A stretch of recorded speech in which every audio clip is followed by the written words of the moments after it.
வணக்கம், நான் உங்க கார்த்திகா.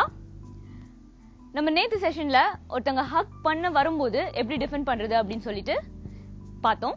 இன்னைக்கு ஒருத்தங்க ஹக் பண்ணிட்டாங்க அப்படின்னா எப்படி டிஃபெண்ட் பண்றது அப்படின்னு சொல்லிட்டு பார்க்கலாம். இன்னைக்கு என் கூட ஐஸ்வர்யா இருக்காங்க. Hi Aishwarya, welcome. ஒருத்தங்க நம்மள ஹக் பண்ணிட்டா அப்படி டிஃபெண்ட் பண்றது அப்படின்னு சொல்லிட்டு நம்ம பார்க்கலாம். ஸோ இப்போ ஹக் தான் பண்ணிருக்காங்க, அதுக்கு மேல எதுவும் நடக்கல. அதுல இருந்துமே நம்மள டிஃபெண்ட் பண்ணிட்டு நம்மளால எஸ்கேப் ஆக முடியும். ஸோ இப்போ ஃபர்ஸ்ட் டெக்னிக் பாருங்க. நம்மள ஒருத்தங்க நல்லா ஹக் பண்ணிட்டாங்க. ஸோ இந்த சிச்சுவேஷன்ல உங்களோட இந்த ஹேண்ட் ஃப்ரீயா தான் இருக்கு. இந்த ஹெட் பார்ட் வச்சுட்டு அப்படியே அவங்கள பின்னாடி புல் பண்ணீங்க அப்படின்னாலே வந்துட்டு அது ரிலீஸ் ஆயிடும். ஸோ இப்போ அவங்க ஹக் பண்றாங்க. இந்த மாதிரி சிச்சுவேஷன்ல இப்படி இந்த ஹேண்ட் ஃப்ரீயா தான் இருக்கு. இங்க இருந்து நீங்க புல் பண்ணீங்க அப்படின்னாலே வந்துட்டு ரிலீஸ் ஆயிடும்.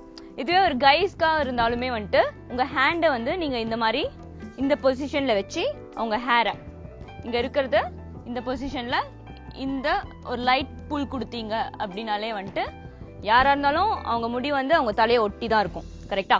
ஸோ அங்கிருந்து நீங்க பிடிச்சி இழுத்தீங்க அப்படின்னாலே வந்துட்டு அவங்களுக்கும் பேலன்ஸ் போகும். இன்கேஸ் அவங்க மொட்டை அடிச்சிருந்தாங்க அப்படின்னா நம்ம இன்னொரு டெக்னிக் பார்க்கலாம். ஸோ இப்போ வந்துட்டு இன்னும் ஹக் பண்ண வராங்க அப்படின்னா லைக் இன்கேஸ் உங்க ஹேண்ட் இப்போ ஃப்ரீயா இருக்கு, இந்த சிச்சுவேஷன்ல உங்க ஹேண்டை இங்க யூஸ் பண்ணி நீங்க இந்த இயர் ரிலீஸ் பண்ணீங்க அப்படின்னாலே வந்துட்டு இந்த பார்ட் ஆட்டோமேட்டிக்கா அவங்களுக்கு அந்த பேலன்ஸ் போயிடும். ஏன்னா இயர் வந்து இந்த பார்ட் ஸ்க்ரூ பண்றது அப்படின்றது அது ஒரு ரொம்ப சென்சிட்டிவான பார்ட். ஸோ அங்க நீங்க ரிலீஸ் பண்ணீங்க அப்படின்னாலே வந்துட்டு அவங்களுக்கு பேலன்ஸ் போகும். அந்த டெக்னிக்கை நம்ம இன்னொரு வாட்டி பார்க்கலாம். ஹக். ஸோ இதுல வந்துட்டு அவங்க ஹேண்ட் ஃப்ரீயா தான் இருக்கு. இங்க பிடிக்கிறீங்க, இங்க அப்படியே ஸ்க்ரூ பண்றீங்க. இப்படி ஸ்க்ரூ பண்ணும்போது ஆட்டோமேட்டிக்கா அவங்களுக்கு பேலன்ஸ் போகுது. ஹக் பண்ற போது எப்படி ரிலீஸ் பண்றது ரெண்டு டெக்னிக்ஸ் பாத்தீங்க. நெக்ஸ்ட் டெக்னிக்கு போலாம். இப்போ நல்லா ஹக் பண்றாங்க, நல்லா ஹக் பண்ணுங்க. ஸோ டைட்டா ஹக் பண்ணிட்டாங்க அப்படிங்கும்போது உங்களோட இயர் யூஸ் பண்ணி நீங்க ரெண்டு இயருமே வந்துட்டு இப்படி ரிலீஸ் பண்ணணும். இது வந்துட்டு இன்னும் எஃபெக்டிவா இருக்கும். அந்த சிங்கிள் இயர் கூட வந்துட்டு நீங்க இப்போ உங்க ஹேண்ட் ஃப்ரீயா இருந்துச்சு அப்படின்னா தான் உங்களுக்கு அந்த சைடு வரைக்கும் ரீச் பண்ண முடியும். பட் இதுல வந்துட்டு நல்லா ஹக் பண்ணுங்க. ஜஸ்ட் லைட்டா இங்க ஒரு டச் கொடுத்தீங்கனாலே வந்துட்டு இந்த பார்ட் ரொம்ப சென்சிட்டிவான பார்ட். இது ப்ராக்டிஸ் பண்ணும்போதும் பெயின் இல்லாம கொஞ்சம் கேர்ஃபுல்லா ப்ராக்டிஸ் பண்ணுங்க. ஆட்டோமேட்டிக்கா வந்துட்டு இந்த பார்ட் ரிலீஸ் ஆயிடும். அடுத்து ஃபோர்த் டெக்னிக் பார்க்கலாம்.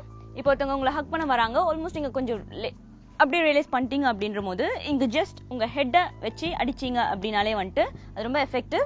ஹெட்ன்றது கொஞ்சம் ஸ்ட்ராங்கான பார்ட். ஸோ அதுல வச்சு உங்க நோஸ் இல்லைனா ஃபேஸ் அப்படின்னு சொல்லிட்டு நீங்க அட்டாக் பண்றீங்க அப்படின்னாலே உங்களை நீங்க ஈஸியா டிஃபெண்ட் பண்ணிக்கலாம். அதுல ஒரு அட்டாக்கிங்கும் இருக்கு. ஸோ அதை கேர்ஃபுல்லா ப்ராக்டிஸ் பண்ணுங்க. ஸோ இன்னைக்கு பார்த்ததுல 4 டெக்னிக்ஸ் பார்த்தீங்க. எல்லாமே வந்துட்டு ஒருத்தங்க உங்களை ஹக் பண்ணதுக்கு அப்புறம் உங்களை எப்படி நீங்க டிஃபெண்ட் பண்றது அப்படின்னு சொல்லிட்டு பாத்தீங்க.